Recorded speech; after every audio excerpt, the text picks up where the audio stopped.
And that concludes questions for oral answer.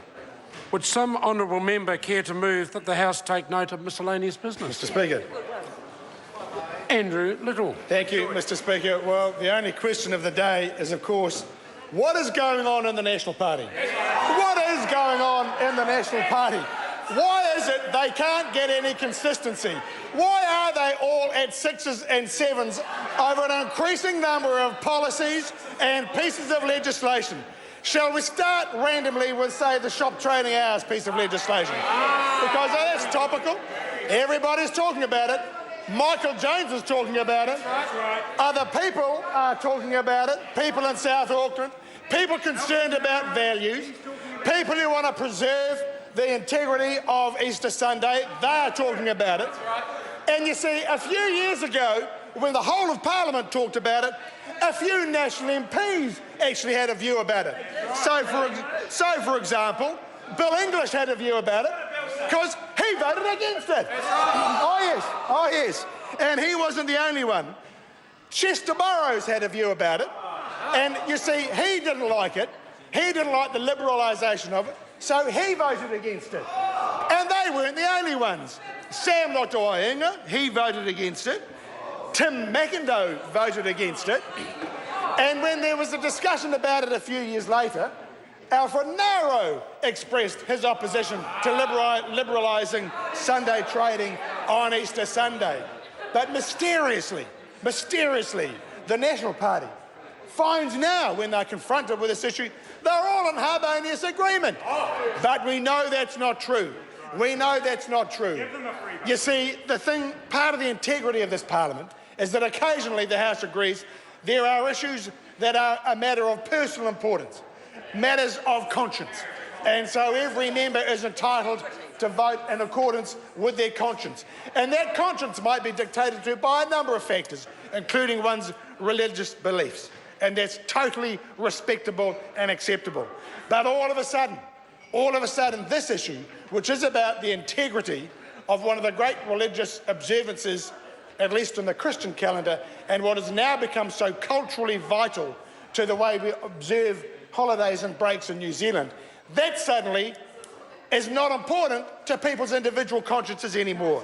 And so we have a government now desperate to give the appearance of consistency and cohesion, having to tell its members of conscience, because there's only a handful of them, that they cannot vote according to their conscience.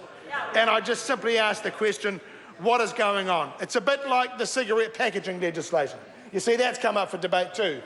And that is an issue in which members have expressed personal views. And it's not just about what Benson and Hedges thinks or whatever the tobacco manufacturer is out of Petone.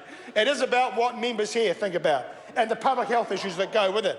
But all of a sudden, the National Party decides that that doesn't matter anymore, that what was once an issue of conscience is no longer an issue of conscience anymore. And you see, what is happening with the National Party now is they are using the same patronising attitudes to their own members as they use to some of their coalition partners and supporters, such as the Māori Party.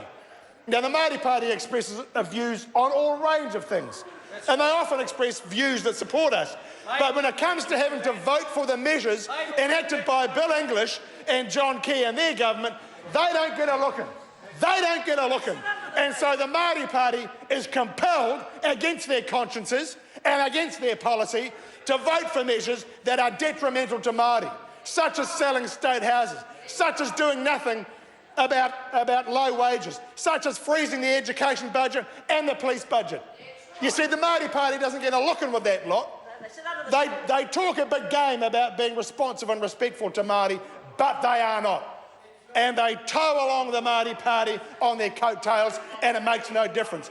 Unlike the Labour Party, where our Māori caucus, our rich, diverse Māori caucus, is an integral part to who we are, and sit around the table and make those decisions. The reality is, Mr. Speaker, this government's given up.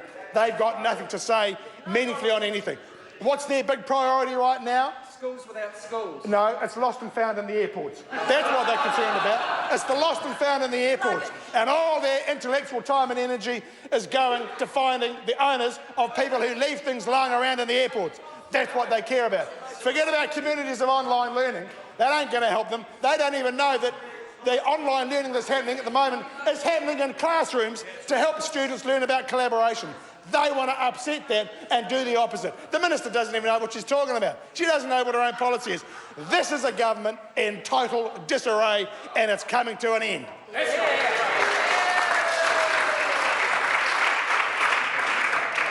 The question is that the motion be agreed to. Honourable Heke Parata.